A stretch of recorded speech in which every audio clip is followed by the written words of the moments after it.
All right. Welcome to Late Night Crypto Talk. Bitcoin Brandon here from Los Angeles, California.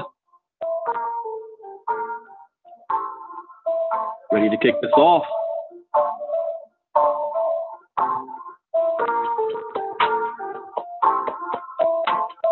As a disclaimer, I'm not a licensed financial advisor to be giving financial advice. I read the news, give my opinion, share a suggestion, and it is up to you to make an informed, intelligent decision on which direction you want to move into. There's 4 rules I live by in the crypto space to have success. Rule number 1, education is key. Education is everything. Rule number 2, never invest money that you cannot afford to lose. Rule number 3, always get your return on investment back as fast as possible. And rule number 4, where do you see yourself in 3 months, 6 months, a year from now? What are you willing to do to make that happen? Make a decision, take action. Do not lose focus and don't get distracted. Now, following these rules is not going to guarantee you success, but it will at least minimize your risk. And that, ladies and gentlemen, is the most that we can ask for. So let me get this teed up.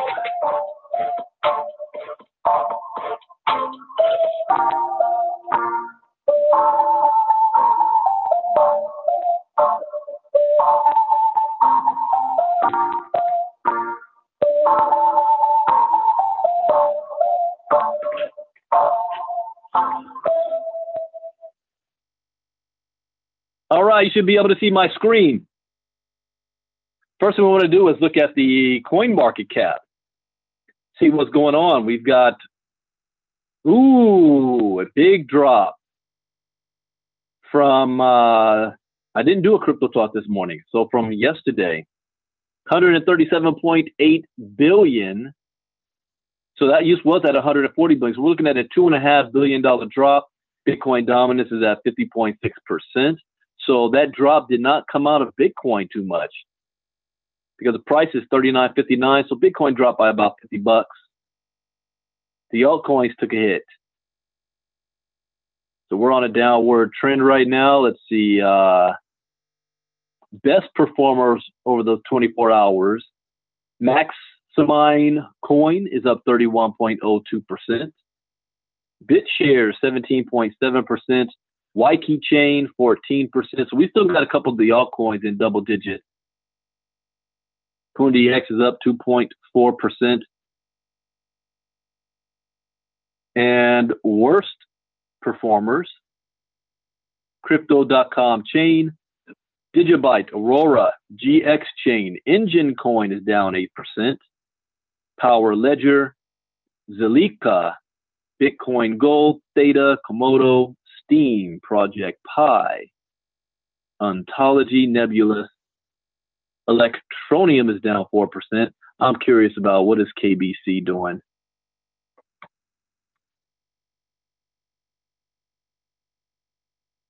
Whoa, that is down 20%.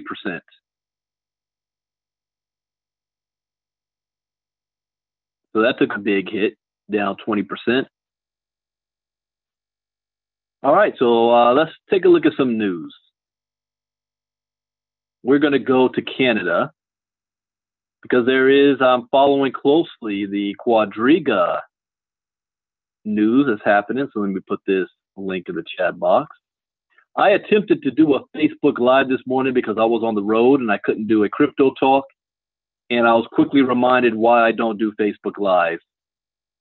For whatever reason, my audio wasn't playing. I have no idea why. Facebook likes to play games with me, censor me. So Toronto Bitcoin trader tempts fate, loses $75,000 as Quadriga collapses. $75,000. But the Quadriga failure has claimed another victim. How? More than 100,000 investors lost a combined $190 million in crypto as a result of the exchange's comedy of errors that were exposed by the death of CEO Gerald Cotton. Investors were left grasping at straws for any hope of recovering the lost crypto funds, which were stored offline in cold wallets. One Bitcoin trader, however, might just be kicking himself harder than anyone else. On January 28th, Toronto-based cryptocurrency trader Bill Sau moves $75,000 worth of BTC to Quadriga. Wait, hold up. Hold on a second here. You talk about stupidity. I haven't read the rest of this article yet, but I'm just trying to picture this. Quadriga was already in financial troubles in 2018. The owner of the company died in December. Quadriga's troubles was reported in January. Why in the world are you going to transfer $5, let alone $75,000 into Quadriga?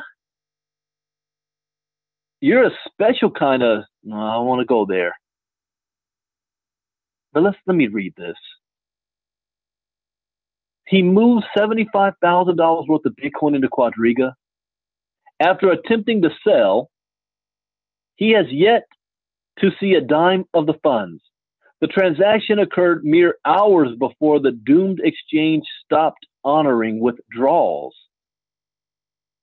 Sal explained his plight to MarketWatch, saying, "I needed the cash, so I just looked for the best price and thought this is the best place to sell." He was trying to be greedy here, trying to save a buck. There's one thing that I've also learned in my time in crypto. Don't be greedy. Get your profit. Don't try to get a shortcut. He was trying to save a buck. and went to the worst exchange possible. Said so it was just over $100,000 or 74,800 US dollars to pay down some mortgage and cover some other personal items. Oh, you even got a screenshot of the transaction. 16 Bitcoin. Had Sal waited just a few more hours, his Bitcoin stockpile would have been secure. Sal sold nearly 20 Bitcoins on Quadriga in the wee hours of the fateful day. Hours later, the exchange's website went dark. I understand. I remember BitConnect, for example. I had about 14K that I was trying to withdraw for a week. And the site was on what they call the DOA attack. So they weren't allowing any withdrawals. I took a nap and got a phone call from my partner out in Sweden, letting me know everything that was going down. And I wasn't watching it in time. But all in all, I lost more than 40, 50, almost 60K. But I couldn't withdraw the money. So I kind of feel his pain here. Although, why are you going to put 75K in freaking Quadriga in January 28th when everybody already knew that, you know? All right, I got to go back. What was the first date I recorded Quadriga? I know it was in January, but I thought that was like near the beginning or maybe mid-January. So word was out at this time. This is why education is so important.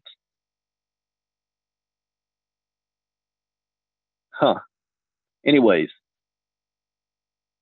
incidentally, all right, let's see what this says here. Sal sold 20 Bitcoin. Hours later, the website went dark, which Quadriga chalked up to a software upgrade. Yeah, we know about those. The trader didn't think he had any reason to be worried, considering he had completed transactions on Quadriga before and also experienced delays. When he woke up, however, the website was offline, and it became clear that things were much worse than they seemed. Sal, who said he had filed a police report, has been reduced to turning to online forum Reddit for updates on the fate of Quadriga customers. He said, "Yes, I regret it ever since. Literally the next day, I woke up and the website was down. And I have no idea how to get in contact with them other than sending a package." Incidentally, in his pursuit of the best price, Sal admitted that he overlooked the fact that Bitcoin was trading at almost a $600 premium when he clicked the sell button. Instead of serving as a warning for lack of liquidity, it only pours salt on the fresh wound. So if you're educated, he would have saw that and said, "No, this doesn't look right." Stopped it immediately. He got a little greedy. I felt so stupid, not really looking into the site further than I did. $75,000, you better cross all your T's and dot all your I's on that. We're not talking about $500. Sal was not new to crypto, and his experience should serve as an eye-opener to other investors who think they know enough not to get burned. Yeah, you know how I hear all the time from people when they hear, "Oh, Brandon, you doing that education thing?" Yeah, man, I already know everything about crypto. I don't need any more education. Okay. You come back to me after you lose $75,000 and let's talk again. Why do I do crypto talks daily? It is not to be entertaining. It is not even to recruit. People say, "Oh, Brandon's just doing crypto talks trying to recruit people." No, I do crypto talks so I can stay updated. Me hitting the go live button is forcing me, because I am traditionally lazy and what's the other term? Procrastinate. And I won't read this stuff on my own, not like I should. But forcing myself on a schedule forces me to read and stay up to date on this, like clockwork. You got to keep your education going. There is no such thing as a so-called crypto expert. Some people think that you're a crypto expert based on how many coins you have. Wrong. You just have the resources to buy a bunch of coins and you rolled the wave all the way up. That doesn't make you an expert because you had an extra $50,000 and somebody else didn't. Can you go from zero? I went from zero, literally, to 6 to 7 figures in this industry. And I still don't consider myself a crypto expert. I'd rather use the term crypto versed. I understand the language. But your education never stops. It just keeps going. That's why I am focused and still consistent with what I am doing as far as education through KGX, where everybody else is jumping ship every now wave, whatever direction they're going in. There's a reason. I see the big picture here. I just got word from a friend of mine overseas that one of his partners got involved in a project. This is before KGX. I actually was kind of involved in it. I didn't really believe in it too much. Plus, it was an overseas company, so then I got all on KGX. But this gentleman stuck with it. He stuck with it. Everybody jumped ship, literally everybody but him. He did have a $300,000 investment into his, but he believed in it. Do you know what that is worth now? A little over $16 million. 16 million. We're talking about 2017 to now. He stayed focused while all his partners jumped ship to 5, 6, 7, 8 different programs, and they made fun of him. If there's anything anybody can say about me, I finish what I start and I'm consistent about it. Whether you do whatever you're going to do, that's your prerogative.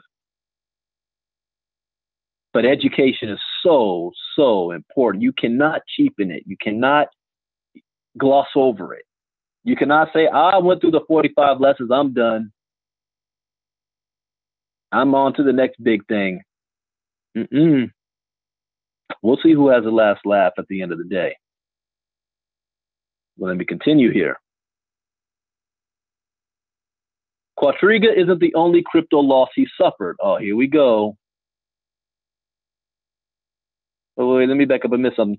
Sal was not new to crypto, and his experience should serve as an eye-opener to other investors who think they know enough not to get burned. He was drawn to Bitcoin by the hype.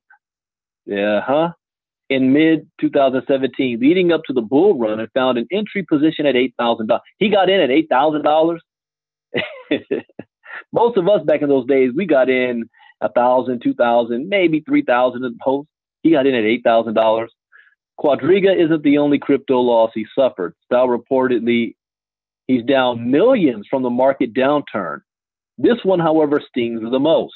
Right now, I can't do anything until the investigation is over. I have sent emails, filled out tickets, but I have got nothing back, he told MarketWatch.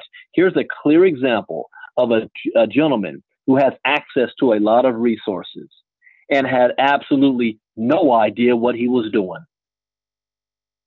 No idea. If you know what you're doing, you could flip $10, $30, $2,000 into a fortune in time. If you don't know what you're doing, you're going to lose millions because you're just throwing it all over the place and you don't know how to do it the right way. He already lost millions in the downturn, which he really didn't lose unless you sell. And then he made this maneuver in Quadriga and lost $75K. Quadriga remains under bankruptcy protection, and Ernst & Young has been named the court-appointed monitor of the case. Cotton's widow Jennifer Robertson recently made waves by requesting to be reimbursed $225,000 that she doled out to help Quadriga score creditor. No, she doesn't. No, she didn't. How do you have the nerve? Your husband ran off with $190 million. Supposedly he's dead. Yet you want a refund? Wow. All right, enough of Quadriga news. The educated people lose once again. Let's see. Let's go with. No, I'll say that one for last. Mineable.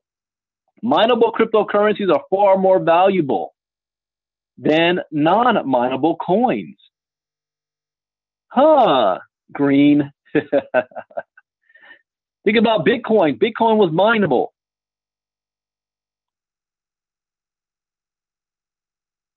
Ethereum's mineable. Is Ripple mineable? Somebody answered me that question. I already know the answer.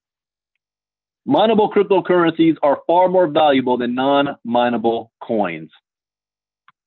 There are 2,121 digital currencies tracked on market websites with a net valuation of around $140 billion. Statistics for the end of first quarter 2019 show mineable digital assets to be the most valuable cryptocurrencies on the market today, with the top 8 mineable coins representing 68% of the entire crypto economy. There are a lot of cryptocurrencies these days, but only a handful have a significant fiat value and a large community of supporters. Currently, there are only 4 cryptocurrencies within the top 10 market capitalizations that are mineable. The remainder have already been minted, like Ripple's XRP, Stellar's XLM, various ICOs, and a few that use proof of stake mechanism.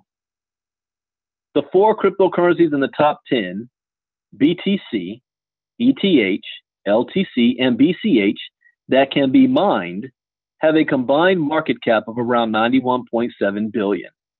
These coins constitute approximately 65.5% of the entire crypto ecosystem's net worth. The rest of the top 10 non-mineable cryptos are worth a combined total of about $24 billion, which is 17% of the whole economy. So here are the mineable coins: BTC, ETH, XRP, LTC, EOS, BCH, BNB, USDT. What? Tether's mineable?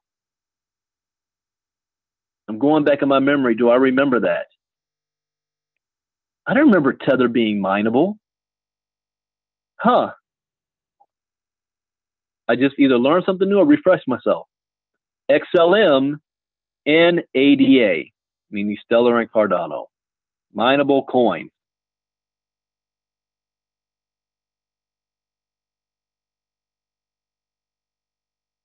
Wait a minute. Yeah, guess so. Interesting. Moreover, there are only 8 mineable cryptocurrencies within the top 20 crypto market cap. The coins joining BTH, ETH, LTC, and BCH include BSV, XMR, Dash, and ETC. These mineable cryptos are worth $3.3 billion or 2.2% of the entire economy's valuation. The 8 combined mineable coins capture around 67.7%. Is this chart not right? 1, 2, 3, 4, 5, 6, 7, 8, 9, 10. Oh, this is just the top 10 coins. What do you mean mine? Ripple's not mineable.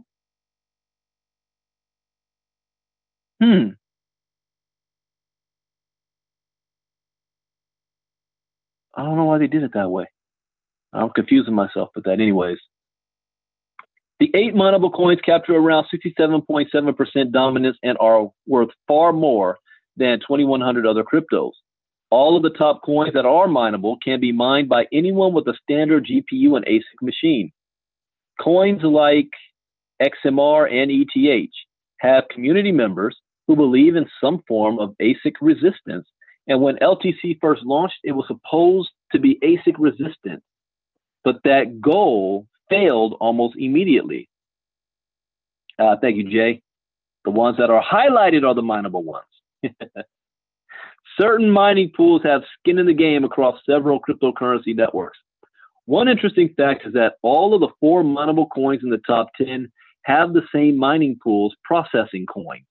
Both BTC and BCH have a great overlap of mining pools that process coins on both networks, including organizations such as BTC.com, Antpool, Bitcoin.com, and via BTC. Similarly, the LTC network has some overlap with both the BTC and BCH networks, with pools like F2 Pool, Antpool, Poolin, and via BTC. It's also worth noting that on all 3 networks, these woven sets of mining pools have dominant shares of hash rate in each network. ETH, on the other hand, has very little overlapped pools except for the prominent F2 pool, capturing a large chunk of ETH's hash power. At the end of this year's first quarter, both BTC and BCH have a decent amount of unknown miners.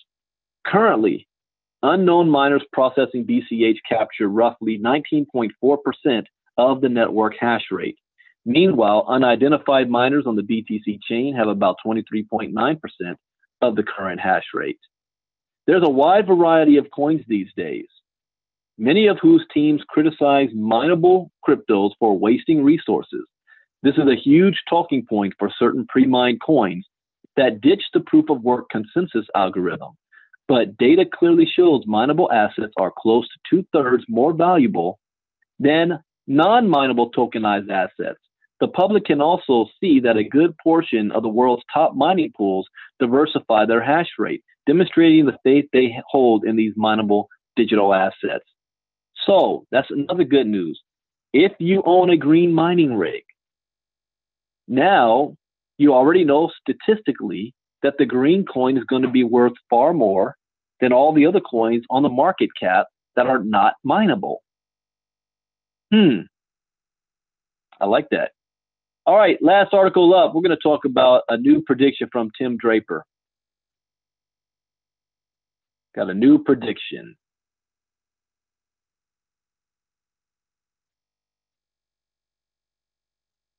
$1,000 times today's market cap. Tim Draper's crypto prediction. Tim Draper believes in cryptocurrency. He believes that radical change is inevitable. And in a recent talk, he went as far as to say, we're going to see more change coming from Bitcoin and the blockchain than we did from the internet. That's a bold prediction, but Draper makes a good argument for why this will be the case. The case for blockchain being larger than the internet.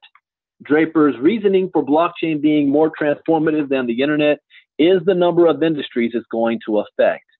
Bitcoin and the blockchain are so fundamental that they're going to have an effect on real estate and insurance and healthcare and government. And they're all going to be completely transformed by this new technology. He goes on to say that although the internet has transformed many industries, governments still run the same way. Insurance hasn't changed significantly, nor has buying real estate. But with blockchain, argues Draper, all of these things stand to be disrupted. Bitcoin and the blockchain have an amazing future. This is going to transform society. Geographic borders are going to fall. Governments are going to have to compete with each other, and we are going to have an extraordinary time. That's a big prediction. Why cryptocurrency is superior to fiat. Listening to Draper, it's easy to hear the passion in his voice. There's that word, passion. I forgot I should have mentioned that earlier as well. Why am I still doing what I do when we're still in a bear market for crypto? When we've been quiet on the KGX front? Why am I still doing what I'm doing? That's a word, because I'm passionate about this. I believe in where this is going. Nothing is going to shake that. Nothing is going to knock me off my pedestal. There is about $100 trillion worth of currency out there. You hear that number? Got to go back to Bethany and pull up the chart. $100 trillion worth of fiat currency. Fiat currency is poor currency. It's tied to political whims. It's tied to political parties.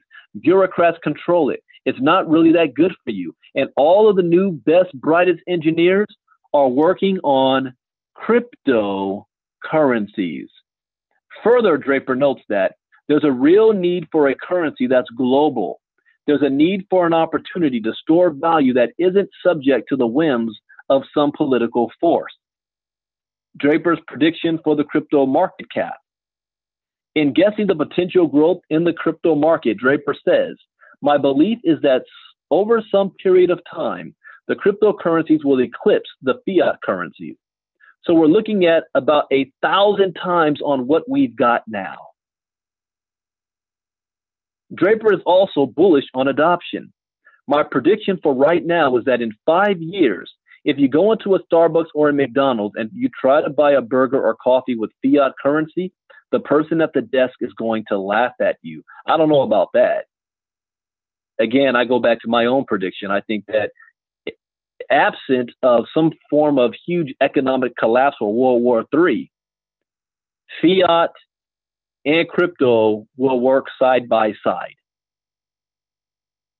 As long as we've got a U.S. government that's still running, the U.S. dollar, and there hasn't been a financial collapse bigger than 2008, fiat's still going to be here. They're going to work side by side. So I don't agree with that prediction, but I could be wrong. Finally, when asked about when he foresaw a market recovery, Draper issued a warning. If you're buying cryptocurrencies, please understand what it is you're buying. Make sure you understand that what you're buying is a movement.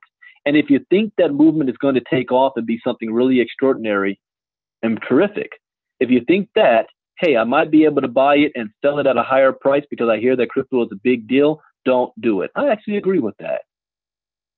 That's a long-term take. This is not the get-rich-quick idea. Those type of people, they skip getting educated. They don't know why this was started in the first place. All they see is people making money and they're missing out, so they want to get in on it too. That's the wrong idea to have. I agree with that statement.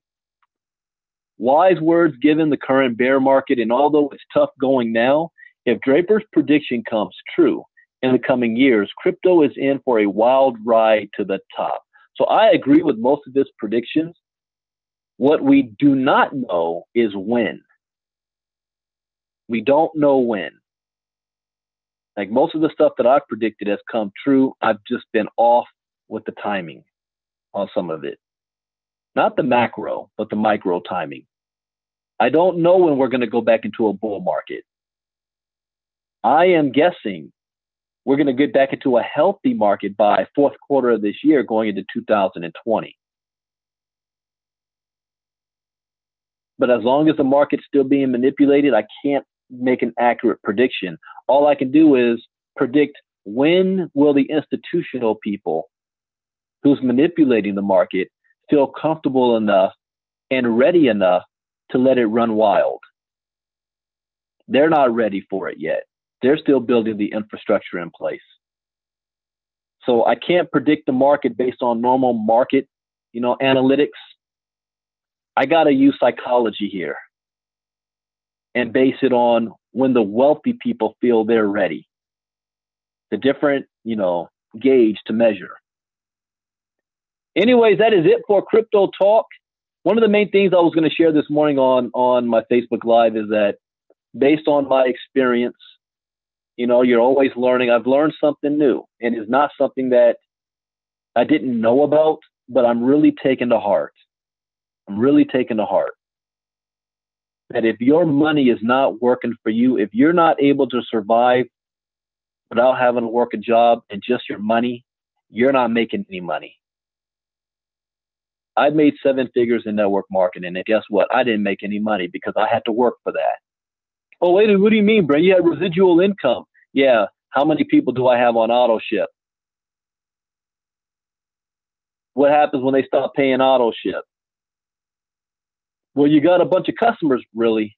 I mean, let's keep it real here. And the other top guys in the industry hate it when I talk like this. There is no such thing as residual income in network marketing anymore. It's gone and over with. You think you're going to get it off your customers? Those days are gone. The only people making money in network marketing today, there's 2 groups. One group got a signing bonus, and they may have a performance contract. I'm not knocking it. I'm just telling you the truth. The second group has a huge organization that they made bonuses off of, but their organization can't duplicate what they do. And now they're realizing they got a whole bunch of people on team on auto ship, not making any money, and they're only going to last maybe 3 to 6 months before they quit and go jump on the next shiny object that has a huge party with fireworks and everything. Hey, I'm just saying. I know this industry inside and out. I know how the game is played. If you want to make a full-time income in this industry based on the current rules, you are going to need hundreds, if not thousands, of customers. How many people in this industry have ever done that? They don't. It's how many people are you able to sign up and they become a user of the product itself, which I believe should be legal. Again, I'm not knocking it. Why shouldn't I count as a customer if I want to be a rep and make some extra money as well? Other countries it's legal. Why the United States got to be tripping on that? I have no problem with that. But according to the laws and the rules, that's illegal. So we got to adapt. You've got to get into things where your money is making money for you, not you out there doing what you're doing. Take advantage of affiliate programs to earn enough money so that you can put it to work. And I've come up with a number as well that's needed. You need at least $20,000. Then you got to know where to put it though. But you need at least $20,000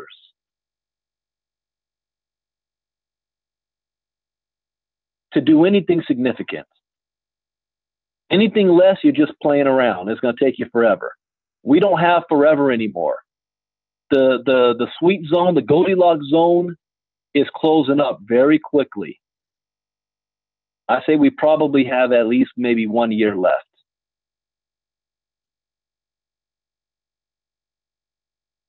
But if you don't have money making money for you, you're not making any money. Brett, I make $50,000 a month. Yeah, okay. What are you doing with that $50,000 you're making? What happens if your company decides to close shop tomorrow? What happens to that $50,000 a month? I've been there several times. Due to no fault of your own, you wake up one day, you think you're on cloud 9, and that you wake up the next day and it's all gone. And then you realize, man, my cost of living increased, and now I'm making less money than I was before. And you're trying to stay above water. I've been there before. So I have a one-track mind now. How can I make enough money, period, to put it to work for me? Not, oh, I need to make a lot of money so I can go buy a house and a car and take vacations. No. How can I make enough money so that I can put that money to work for me? How can I get to the 100,000, 300, $500,000? And you have $500,000 to play with. All your bills are already being paid. You don't have to worry about that, and you have an extra $500,000 to invest and play with. That's where my mind is. Anyways, with that, and you don't need to go and recruit the world to do it. How about that? All right, everybody. That is it for Late Night Crypto Talk. Maybe tomorrow, I don't know, because I'm pacing myself. I'll get back on camera again right when we're getting close to making the announcements for KGX. Then you're going to see me going all out hard out there like you haven't seen before, probably in a couple of years. So with that, you guys have a great evening. I should be back tomorrow morning for early morning crypto talk, especially since the market is moving the way it is. Let's take a look again. Has it changed since I've been talking?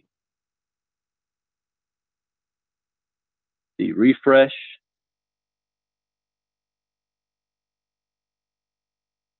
$137.9, so it's gone up a little bit. 137.9 billion. So it might be flat now. You see the uptick? So it's coming up a little bit. It had a little drop. See, Bitcoin gets back over 4,000. It's gone up $13 since I've been talking. Anyways, everybody have a great day. I will see you all tomorrow morning. Bitcoin Brandon out. God bless. Bye-bye.